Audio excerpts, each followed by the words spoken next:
And we have looked this month in October at relationships and our origins.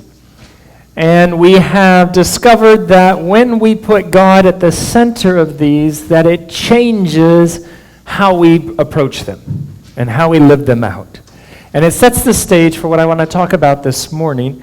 And it's going to start in Genesis 1 and in Genesis 2 will be our primary scriptural foundation for this message. We've talked about how do we frog our friendships, how do we have those healthy relationships with others, and now I want to talk about our most intimate relationships, our marriage if we're married, or perhaps it's a relationship with a boyfriend or a girlfriend, or maybe it's just a relationship with a parent or a good friend. But the principles we're going to look at for marriage today apply in any relationship, and what's interesting is right at the beginning in Genesis, God gives us some clues as to what makes a healthy marriage relationship. In fact, there's so many things in Genesis 1 and 2 that I kind of came across that I'm almost a little overwhelmed. And so I've picked some of the highlights, but there's actually a lot more. And one day I'm going to have to do a series on each of these principles because they're so powerful and so insightful, and there's just little hints of them within Genesis 1 and 2 at the beginning there. God's showing us what would God's ideal be for our relationships. And the first thing that we read is in Genesis 1:27. Genesis 1:27, when it talks about the creation of man, it says this: "So God created man in his own image." You know this verse. "In the image of God, he created him, male and female, he created them." And so the first thing we learn is that man was made in God's image. And it wasn't man male, it was mankind. It was humanity. It was this thing that makes us human, and that was created in God's image. And this is very important for our marriage relationship because it includes both male and female. Why is this so important? Let me tell you a little story. When I first got married back in my 20s, I know this will shock you, but I had a lot to learn as a husband. And even though I grew up in a pastor's home and my parents had a good marriage and all of that wonderful stuff, there was still many things that I needed to grow into. In fact, I'm quite convinced, and for those of you that got married in your 20s, and I won't pick on anybody who's still in their 20s, but I am convinced now that I'm past my 20s that it's an age where you have a lot to learn. And that the primary goal in those 20s is to learn how. And for many people, that's the time where they get married. That's the time where they have kids. Now I'm told that that's happening later, so maybe now it's your 30s, I don't know. But those early years are years where I hope, and if you're in that stage, you will approach it as a time of learning and a time of growing. Because there is a lot that all of us will have to learn, and there's no other way to learn than to dive in and do it. In fact, if you waited to have a child until you figured everything was perfect, your finances were 100% perfect, you were living next to the perfect school, you had all the supports, and you knew everything about how to be a good parent, you would never have a child. And the same should be said of marriage. In fact, one of the things that was observed to me as someone who has also gone through a divorce, when I was talking to a divorce lawyer, she said, "You know the big problem in our country." And I said, "What's that?" She said, "You can go into a courthouse and get married within like 5 minutes. And you don't realize it's going to take you 5 years to get out of that. That was from her perspective. It's so much easier, she said, to get married than it is to go through a divorce and to go through the whole pain of that relationship falling apart or breaking up. We live in an age where divorce rate is about 50%, research shows us, maybe even a little higher. And so our relationships are falling apart and they're crumbling, and we have to regain this vision. And I think the foundation of this good relationship is found in this verse. And one of the things that I had to learn early in marriage was that every person, because we are made in God's image, has intrinsic value. Do you know what I mean by intrinsic? It means because we're made in God's image, we have value. And in this world, we're taught you have value if. You have value when. You have value based on what you produce, what you contribute, how you make me look good, or how you help me, or what you do for me is your value. And I think when I first got married, that was how I judged the health of my marriage. If she was doing what I wanted, she was good, it was a good marriage. If she was not doing what I wanted, then I was not happy, and her value went down. And what never occurred to me early in my marriage was that she was, of course, not going to do everything I wanted or thought she should do. Because I married her thinking, isn't this the perfect person who will meet all my needs and do everything I want, and my life will be happy? Now, I might not have said it that way, but that's kind of that starry-eyed hope that we have when we fall in love. Aha, I've found the perfect person. They always are fun to be around. They always make me feel better. They like everything about me, even the weird and kooky and crazy things. They still like those. So now I will marry them. In fact, here's the interesting thing we do. We are so happy that we finally found that person, that love that we've been looking for, that we do the only natural thing in our position that we should do is we drag them up front of all of our family, our dads, our relatives, all of our friends, and we make them promise to love us no matter what, forever. Which is kind of desperate if you really look at it. But we call it a wedding, and we think it's fun and celebrate and spend lots of money. And, weddings are huge, right? Weddings are a big deal. But if you step back and look at them, there's a certain interesting psychological thing that we're doing there. It's like, you have to love me. You have to promise to love me. Everybody saw you promise to love me. And we put in there, you promised during the good and the bad. Because we know, there's going to be some bad with us. And then you have to do it until death do us part. So you're not getting off the hook for anything. There's like no exceptions in those wedding vows. You have to do it. We need it. I found the dream person. And I think that's kind of natural in our sinful state. And I think that's part of what we have to realize as we explore this passage, is that because of sin, we do have this kind of brokenness about us. And we're not loved well, and we don't love well. And no matter how great our parents were, there were still failings in how they loved us and their unconditional love for us. And so we go out searching, thinking we're going to find that one person that will meet all of our needs, that will be there for us. I remember watching a Star Trek episode, the original Star Trek. I don't know if I have any Trekkies in the audience, but they can be very serious people about this stuff. So bear with me. I'm going by memory off something I saw a long time ago. I might miss a few details, but it was something like this. In this crazy original episode with horrible special effects and bad costumes, there was this weird monster that could turn into anybody that it wanted. If it killed the person, it could look like the person. It could change shape. It could shapeshifter, thank you, change form. And so this monster that they didn't know at first existed because he would appear as one of the crew members. And he would kill a crew member and become like them and walk around on the crew. And all they know is that they would find a dead body every once in a while. And the dead body was interesting because it had all these suction marks on it. All these little round suction marks. They're like, well, what's this thing doing? And so, of course, they take it into the lab and they find out that all the salt has been sucked out of the body. And that's what's killed this person. And so you have this interesting scene as the episode progresses where Captain Kirk and, his crew is all in the little boardroom or whatever they called that place around the table. And the monster has killed one of the top crew officials, and he's actually sitting in the room with them. They just don't know it, but you know it.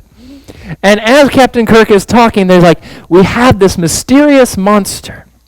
And he seems to be sucking the salt out of his victims, but he cannot ever be found. We just find the body, and what is this? And what should we do? And they start to set up theories. And one of the theories, of course, is that it's a shapeshifter, and maybe it is, sucking the salt out, taking the life. And so they come on to the actual theory of what's happening. And the monster's sitting there, and they start saying, well, what are we going to do? We need to find this thing, and we need to kill it, and we need to make sure there's no more back on that planet from where we got it, and wipe them all out and whatever. And at this point, the monster speaks up, and it's fascinating, in the form of a crew member. He says, well, maybe the monster doesn't want to hurt anybody. Maybe the monster just needs salt to live. And he really wishes he didn't hurt any, but maybe we could just give him some salt if we had salt, and the monster could live and he wouldn't have to kill anybody. And they say, oh, that's crazy, and they go on. And the monster comes back and he's like, but maybe the monster just needs salt so bad he can't help it. And I thought of that. Because as you're watching, you're actually starting to get a little compassionate towards this killer that's among them, because you see that it's not about killing, it's about, I have to survive, and I'm so desperate for the salt, it overpowers me, and I just grab it from wherever I can get it, and I suck it out of the life. And I don't mean to kill him, but I have to have the salt, and that's how it goes. And I thought about that. And I know that Star Trek tries to be nice and philosophical at times, and I thought about the statement the authors of that script were trying to make, because I see it in our relationships. I think sometimes we're so desperate for love that we end up killing our relationships. We end up sucking the life out of others because we need it so bad, because we're hurting so bad, or we're so lonely, because we are suffering, because we need, as sinful humans, the need is so great. It's hard for us to come to the relationship with health, to give, to meet the needs. And so one of the things when we talk about frogging our relationship, we have to talk about how do we bring God into this? How do we realize that God is our first maker, that God is our first love, and that in Him those needs for love can be met in a way that can help us be stable enough that we do not kill our intimate relationships with our own need. Not because we want to kill it, but because we can't help it. Because the need is so great, we act in desperation. And I know for me in my relationship that over the years I've recognized that when I start to get in a bad place, when I start to leave God, when I start to pull away from those things that feed me, that meet my needs, that fill me with love and joy, and I start to put all of that on one person, that it starts to hurt that relationship. And that relationship starts to get stressed, and I start to get irritable, and this person starts to bother me or hurt me or offend me, and why can't they, and if they only, and now, and they're rejecting me, and then I start to get angry, and then I start to fight with them, and the relationship starts to spiral down when I forget who I am in God. But then secondly, if I start to treat my partner with disrespect, if I start to treat them like they're inferior, like they're the problem, that this relationship would be great if it wasn't for them, then I also am losing sight of the principle here, which is that my partner has intrinsic value. The minute I forget that my partner has value, I am now entering the devil's territory. And he is all too happy to have me come on board with him, because the devil doesn't value us. He has come to steal, to kill, and destroy. And he wants to do that to your marriage. He wants to do that to your family. And he is all too happy when he can start to plant those seeds in your mind. You know, this person, they've got so many problems and so many issues. They're not worth it. I don't even have to try. I don't have to be nice to them because they are the problem. They are this, they are that. And we start to lose value. And when you start to lose value for your spouse, you also stop to respecting them. And I'm going to just tell you, if you want to write this down, this is key. The minute you stop respecting your spouse, it's over. If you have zero, now I don't mean 100%.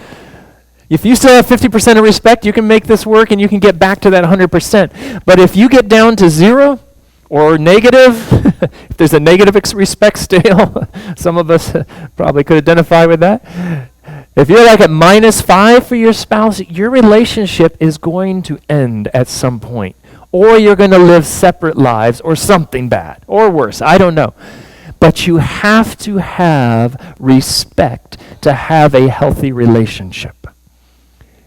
And maybe the only respect you can muster at this time is that this person was made in the image of God. But you have to have at least that. Because they're a human being. And God made them and they have potential. And even if you don't feel like their potential is getting you anywhere, or their potential has gone down the drain, or whatever frustrations you might have, and I'm sure you have some. Or you're a newlywed, one or the other. But if you've been together for any length of time, there will be things that will erode and chip at your respect. And you may think it's all deserved. And you may think, well, it's their fault. They do this. Their problem. They've got these issues, and I didn't know about it, but I'm dealing with it, so I'm a saint. The devil can get you so quick and so easily. In fact, what will happen is then you'll start to feel a little superior. Well, I'm a good person and I do this, but look at them. They're always in whatever, and I make this and I do this, and I'm doing more for the family, or I'm earning more, or whatever it is, you can attach your superiority. But once you start doing that, make note of this and listen to me today. The minute you start going down that path, you are destroying your relationship. And it's very key that it says male and female. This is not, God did not create one above the other. They are both created in his image. They both have intrinsic value. We may have different things that we're better at as male and female. We may have some differences, which I think are obvious, but we are equal in value. And we equally deserve respect. We equally deserve this, and that is a foundation of a good relationship, of a healthy relationship, of a F.R.O.G relationship. Well, then we keep reading, and it says that the Lord God took the man. This is in Genesis 2. So now we get more information about this creation story. And there's some other principles that kind of slip in here, and I'm skipping over a few I'd love to get to, but let me just touch on these. The Lord God took the man, put him in the Garden of Eden to work it and care for it. This is verse 15. And the Lord God commanded the man, you are free to eat from any tree in the garden, but you must not eat from the tree of the knowledge of good and evil, for when you eat of it, you will die. This is a fascinating thing that God did. We all know about the tree, and of course, eventually man ate from the tree. But the question is, why the tree? God doesn't just randomly do things. He doesn't do things that make no sense or have no reason. This is very intentional on God's part. He puts this tree in the Garden of Eden, which will allow Adam to break his relationship with God, which will allow man to break their relationship with God. So why even put it? I'll tell you why I think he put it. Because God understands that the foundation of love is free choice. If you can't say no, are you really saying yes? If there is no option, then there's no real yes option. And God knows that in order to be loved, you have to have the choice. And God did not want to be loved. God did not want to be served. God did not want to be worshiped. God did not want us to be in relationship with him because we were forced to or because we had no other choice. And guess what? You don't want that in your marriage or in your primary relationships either. But the problem is, because of our need and because of our sinfulness, when people do not act the way we think they should act in relation to us, or our spouse isn't doing what we think, we then easily resort to force. And so this principle right here in the Garden of Gethsemane can save us and can really help the health of our relationships, because God built in free choice with every human being. And I know it sounds really obvious, but in our relationships, I think we start to forget. Especially once we've drugged them up here in front of everybody, made them promise to love us, then we think we somehow have a right to tell them how they have to behave. We think we have a right that they have to do certain things for us or else. And we start to forget that the foundation of love is free choice. And we have these destructive patterns like manipulation. We try to manipulate our loved ones to do what we want, to meet our needs, guilt them into this, or we try to bribe them into that, and we try to use all these other things other than their free will and their choice. And that's what we do when we fight. That's what we do when we argue. That's what we do when we withhold or we whatever. All these kind of tools that are in our arsenal as humans, we're trying to manipulate. We're trying to force them to do what we want them to do. And sometimes we even do it in nice ways because we know that will work better. But the source of true love is free choice. And if we really want a healthy relationship, then we need to accept that our partner has free choice. And because of that free choice, it is inevitable they will make decisions that we don't always like. But consider the alternative. And when I say consider the alternative, we're scarily close to a day where the alternative might be a reality. And let me tell you what the alternative is. The alternative is a robot. And we are scarily close to a day where AI and technology and robotics will meet, where we may even live, or our kids may live long enough to see someone marry, in all seriousness, a robot. That will be a computer, that will respond, that will have some sort of weird robotic body that they can design and build for themselves, and that will be their spouse. I know it sounds crazy, but we are scarily close to that day. And some of us might even say, well, that'd be way better than a human. Hey, that'd be great. They'll do everything I say. They'll tell me what I want to hear. They'll be there anytime I want them. I can shut them off whenever I need to. Some of you are getting too excited about this concept. I mean, it's appealing. It's appealing in some ways, right? Because what is the challenge with humanity? Humanity is rebellious. Humanity is unpredictable. Humanity has free choice, and you never know what your spouse may do or say or whatever, and it's scary and it's a reality. But God trusted us enough with this because he knew true love has to have free choice. And we have to learn. Imagine if we all could embrace this, because I want to suggest to you so much of the domestic violence and abuse occurs because we forget this. We think my spouse owes me. My girlfriend owes me. My boyfriend owes me. And if they don't perform, if they don't do what I want, if they don't meet my needs, I'm going to let them have it, because how dare they? How dare they not call? How dare they not do this? How dare they? And I have had so many people in my office just outraged by what their spouse did or didn't do. And can you believe it? And I'm thinking of leaving him, or I'm thinking of leaving her because she doesn't and she doesn't and this. And we forget. Do you really want to go down that path? Are you saying you want me as the pastor or somebody come in and put a gun to their head and you start doing what your spouse wants? Is that the kind of love that you're looking for? If you think about it, that takes all the love out of love. That turns the relationship into slave and master. And we have a lot of people who are trying to be the master. We have a lot of people who are trying to dominate, trying to manipulate, trying to control. And so much pain and suffering is brought on this world because we do not understand that to have a true, healthy, loving relationship, you have to honor free choice, even if you don't like it. Do you think God liked that we ate from the tree? Do you think God has liked all the consequences and all the things it has cost him? Do you think it breaks the heart of God to see the choices we make? I think it does.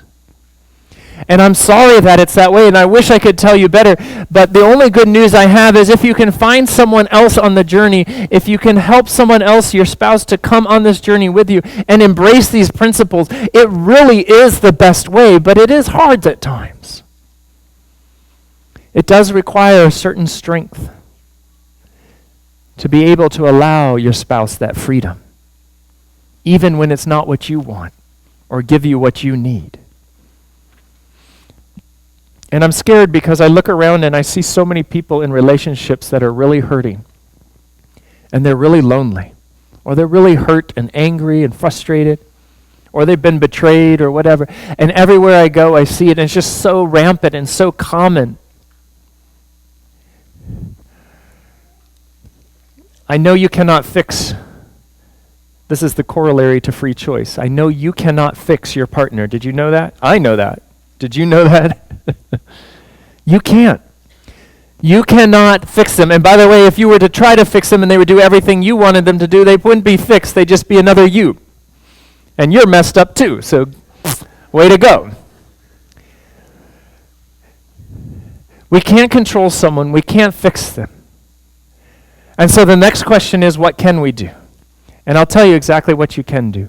What you can do is fix yourself. What you can do is get yourself right. What you can do is treat them the way you want to be treated. What you can do is make sure you're connected to God. Go to the source of love, the one who created the love, the one who is love, and find what you need to be able to help your partner. Maybe they'll respond, maybe they won't, but I can tell you it's much better to do it his way than to do it your way. And if you have a partner that you feel like your marriage is really struggling, there's a lot of wounds, a lot of hurts, or maybe there are some major issues that really need to be dealt with, you may not be able to cure all those overnight, but you can start the path and cast a vision for health. Because what happens is, as you get healthy, you are forcing the relationship to be healthier. And you know how I know that? Because you're half the relationship. So if you get healthier, it forces the relationship to get healthier. Now, in some cases, the other person may not like that. That's not your worry. What your worry is, am I doing the right thing? Am I handling this the right way? Am I trying to bring God into this? Because this is the F.R.O.G relationship. I'm bringing God in to my marriage. I'm asking for his presence. I'm asking for his help. And then I'm going to do whatever I can to be healthy. I had a couple one time, I think it was the man that came and talked to me first, I know it was. And he said, you know, Pastor, he said, I'm really struggling. Our marriage, we're married, but we live very independent lives.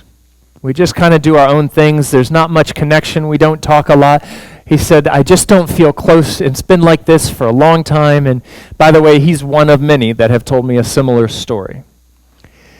And so I looked at him and I said, okay. I said, it sounds like that's pretty miserable. Like you seem pretty unhappy with how things are right now. He said, yeah. He says, I hate it.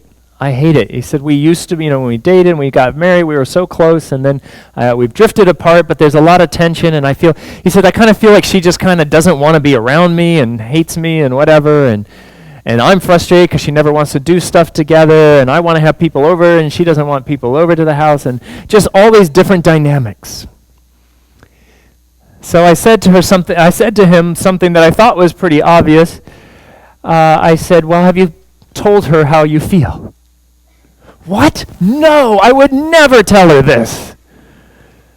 And I said, but you probably need to tell her. You are coming to me, your heart's broken, you're really wanting, I said, it's a noble thing. You want a closer relationship, don't you? Yeah, I would love to get, things back like they used to be and connect with her again. I said, then why don't you tell her? He said, oh, she'll be so mad. I said, how do you know that? Oh, I know. I can't just come to her and say, hey, our marriage stinks and all this, that would be terrible. I said, well, why did you come to me? He says, well, I was hoping you'd give me some advice, like something I could do. I said, yeah, talk to her. He said, no, maybe I can kind of win her back, maybe I should start being more romantic or do these things. I said, well, you could try. But I said, are you happy in the marriage right now? He said, no. I said, do you want to live like this the rest of your life? He said, oh, no, I cannot live like this the rest of my life. Then you should tell her, because this is serious. You're at a very serious moment in your life, and she doesn't maybe even know. About 3 months later, he was scared to death, and I'm not judging him. I think some of those conversations can be terrifying. And as I got to know him, I think he was actually afraid that if he talked, he might find out she wanted out. I think he was afraid that conversation would lead to her saying, yeah, I don't like you. I want to leave. 3 months later, she's in my office, or roughly 3 months. She's in my office. Pastor, can I talk to you? I said, sure. She said, I know my husband talked to you. I said, yeah, he did. She said, our marriage is not great. Okay. She said, I really want it to be better. But she said, I feel like I tried for years, and he just was so busy, and he's at work, and he always wants me to be this, and it's just so exhausting, and he's so judgmental on these things. And she said, honestly, I just can't deal with him. He's too much. He's too much, whatever. I said, have you told him this? No, I would never tell him this. And I thought to myself, here are two people that want to make it work. They were great people, by the way. They were in my church, a good Christian. They were trying to make it work. And here, both of them want the same thing, but they don't know it. It was a while later. And I won't say which one, and it doesn't matter because I don't want to get into details, but one of them had a one-night stand. And then they came to me and they told me first before they told the other one, which was their pattern. And they said to me, I'm going to have to tell the other person, I can't hide it. I feel so guilty. I feel so terrible. I got to make this right. It was the worst mistake of my life, but I don't know how they'll take it. I said, well, I don't know how they'll take it either. But let's do the right thing. We'll talk to them. Can you be there? Okay, fine. Pastor's favorite job. Drag me into your worst mess and let me be there. All right, pastor will be there.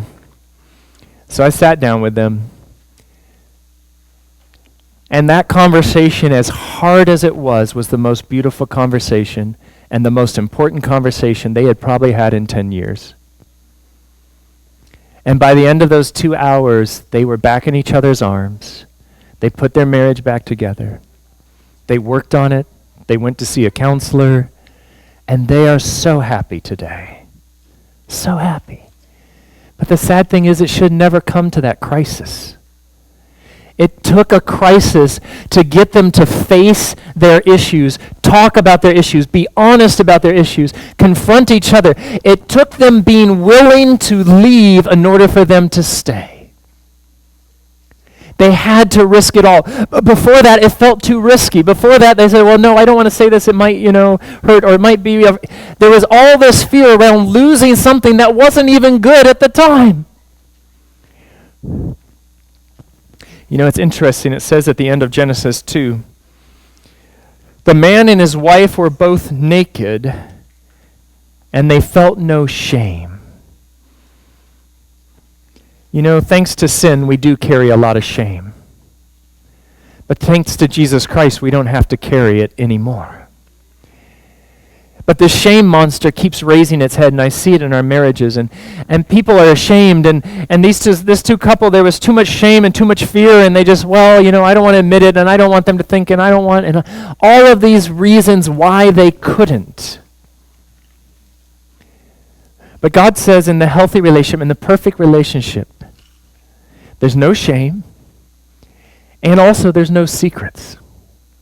Because this word for naked is much more than physical nakedness. It's about this idea that there's nothing between us. There's no barriers. We can be comfortable with each other. We can be honest with each other.